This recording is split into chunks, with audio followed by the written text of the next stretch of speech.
कभी ऐसा महसूस हुआ है कि आप दो दुनियाओं के बीच खिंच रहे हैं? एक तरफ काम और पढ़ाई का इतना ज्यादा दबाव और दूसरी तरफ सब कुछ छोड़कर बस भाग जाने का मन। आज की जिंदगी ना अक्सर इसी कश्मकश में गुजरती है। तो आज हम इसी उलझन को सुलझाने के लिए एक बहुत पुराने लेकिन कमाल के कारगर समाधान की पड़ताल करने वाले हैं। तो एक सिरा है ये, जहां डेडलाइंस का एक अंतहीन सिलसिला है जो हमें अपनी गिरफ्त में लिए हुए है। ऐसा लगता है ना, कि हम जैसे सफलता की एक ऐसी दौड़ में हैं जहां खुद को ही सजा दे रहे हैं। बस काम काम और काम, जब तक कि हम पूरी तरह से निचुड़ न जाए। और फिर है दूसरा सिरा, जहां हम इस सारे प्रेशर से बचने के लिए फोन उठा के अंतहीन स्क्रोलिंग में खो जाते हैं। ये एक नशा जैसा है ना, जो थोड़ी देर के लिए तो सुकून देता है, पर असल प्रॉब्लम तो जस की तस बनी रहती है। तो क्या ये जाना पहचाना लग रहा है? क्या आपको भी लगता है कि आप इन्हीं दो अतियों के बीच कहीं फंस गए? अगर जवाब हाँ है, तो यकीन मानिए आप अकेले नहीं हैं। ये आज के दौर की एक बहुत ही आम कहानी बन चुकी है। चलिए थोड़ा और गहराई में उतरते हैं। ये जो हालात हैं, ये सिर्फ हमारी अपनी भावनाएं नहीं हैं, बल्कि ये एक ऐसे कल्चर के लक्षण हैं, एक ऐसे समाज के लक्षण हैं जो कहीं ना कहीं अपना संतुलन खो बैठा है। और देखिए, ये सिर्फ एक एहसास की बात नहीं है, इसके पीछे ठोस आंकड़े भी हैं। एक हालिया स्टडी बताती है कि कॉलेज के 38% छात्र डिप्रेशन से और 34% गंभीर एंग्जाइटी से जूझ रहे हैं। सोचिए, ये सिर्फ नंबर नहीं है, ये उस बेचैनी की गवाही है जिसे हम में से कई लोग हर रोज महसूस करते हैं। तो ठीक है, हमने आज के लक्षण तो देख लिए। अब चलिए जरा समय में पीछे चलते हैं, हजारों साल पीछे, और देखते हैं कि एक प्राचीन दर्शन इस समस्या की जड़ को कैसे समझता है। बौद्ध दर्शन में एक शब्द है दुख। अब इसका मतलब सिर्फ दर्द या तकलीफ नहीं है, ये जीवन में फैली एक बुनियादी असंतुष्टि है। मतलब वो एक हल्की सी चुभन वाली भावना कि कुछ तो गड़बड़ है, भले ही बाहर से सब कुछ ठीक ठाक क्यों ना लग रहा हो। तो इस दुख का कारण क्या है? दर्शन कहता है इसका कारण है तन्हा, यानी तृष्णा, एक ऐसी प्यास जो कभी बुझती नहीं। ये हर चीज को अलग तरह से होने की चाहत है। अच्छे ग्रेड्स की प्यास, सोशल वैलिडेशन की प्यास, या फिर एक बड़ी नौकरी की प्यास।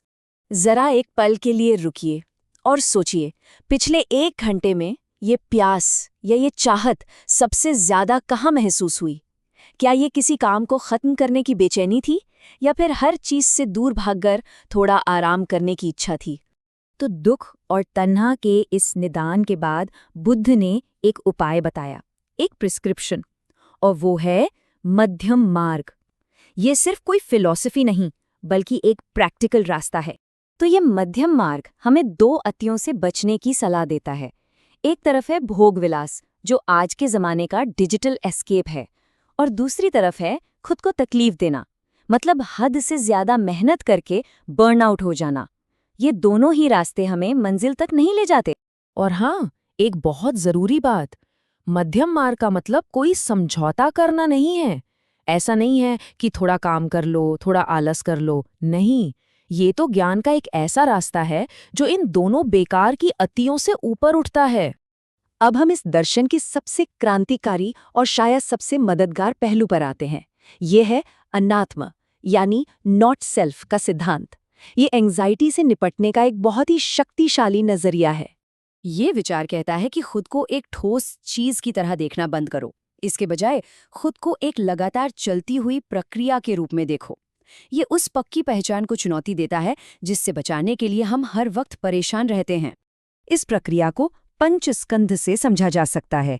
इसमें आते हैं रूप, यानी हमारा शरीर; वेदना, यानी हमारी फीलिंग्स; संज्ञा, यानी हमारे विचार; संस्कार, यानी हमारी मानसिक आदतें; और विज्ञान, यानी हमारी चेतना।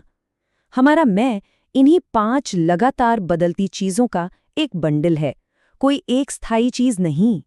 अच्छा, अब जरा इस आइडिया को अपनी एंग्जाइटी पर लगाकर देखिए। अगर एंग्जाइटी भी इन बदलती शक्तियों का एक बंडल है, तो ठीक इस वक्त कौन सी शक्ति सबसे ज्यादा हावी है? क्या वो शरीर में उठ रही कोई घबराहट है, या फिर वो कहानी है जो आपका मन आपको सुनाए जा रहा है?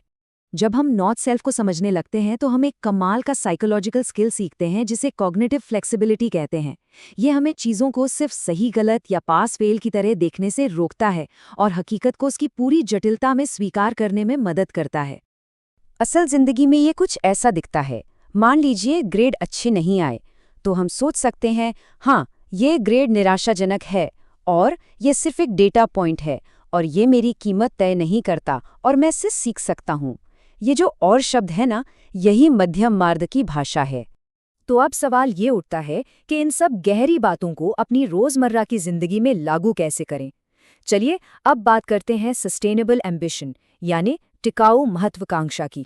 इसका एक जरूरी हिस्सा है सम्यक प्रयास यानी सही कोशिश। मतलब बहुत ज्यादा मेहनत और एकदम आलस, इन दोनों के बीच संतुलन साधना। कैसे? बड़े कामों को छोटे मैनेजेबल हिस्सों में तोड़कर, फोकस्ड काम के लिए टाइमर लगाकर, और सबसे जरूरी, जब काम करें तो जी जान से करें और जब आराम करें तो बिना किसी गिल्ट के पूरी तरह से आराम करें। अक्सर लोग सोचते हैं कि संतुलन का मतलब है एम्बिशन कम होना, पर सच तो ये है कि संतुलन कोई पैसिव चीज नहीं है, बल्कि यही वो नींव है जिस पर एक मजबूत और अटूट संकल्प खड़ा होता है। तो जाते जाते बस ये एक सवाल, अगर संतुलन सच में आपके संकल्प को मजबूत बनाता है, तो ऐसा कौन सा लक्ष्य है जिसे अब आप एक टिकाऊ तरीके से बिना खुद को जलाए हासिल कर सकते हैं? सोचिएगा जरूर।